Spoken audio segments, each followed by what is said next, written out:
If you're here, your vehicle alarm is probably going off at inconvenient times. Let's take a look at some common issues with and fixes for Ford automobiles having alarm issues. First, we want to eliminate causes other than the vehicle's circuitry. So be sure your doors, hood, and trunk are closed. Remove keys from pockets or purses where you might press the panic button accidentally. Stop punching your truck, which is optional. If your vehicle has interior motion sensors, be sure the windows are rolled up and there are no pests inside like insects.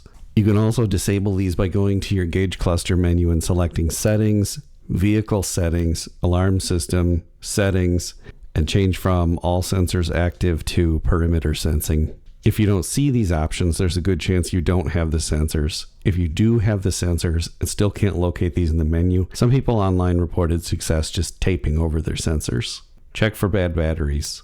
A bad key fob battery might lead to an improper signal, and a bad vehicle battery might lead to instability in the onboard computer. The TLDR on this is if the voltage is less than 12.4 volts, it's suspect, and less than 12 volts, it's strongly suspect. For more, Chris Fix has a good video on checking your battery that I'll link in the description. Next, some had success with a hard reset on all electronics. So disconnect the battery, leave it disconnected for several minutes before reconnecting. And there's a warning here, you may lose some or all of your settings like radio presets. And that brings it to the culprit in my case, a faulty hood latch sensor. Did you ever see a hood ajar message when the hood was definitely closed? Seeing this once was the only clue that this was the issue with my vehicle. Maybe this happens with doors and trunks too, but the hood switch is right up front and gets blasted with all the road debris, water, salt, dirt, etc. and has to put up with a lot of heating and cooling cycles because it's in the engine bay. This makes the hood latch sensor a likely failure point. Fixing this the right way entails replacing the hood latch sensor or whatever assembly it's part of. In my case, it was integrated into the hood latch itself, but the latch was mechanically fine, and the sensor's just a switch with two wires leading to it, so the vehicle can tell the hood is latched when the switch closes the circuit and creates continuity. So I went the cheap way of permanently connecting the wires leading to the sensor, which tells the vehicle that the hood is always closed.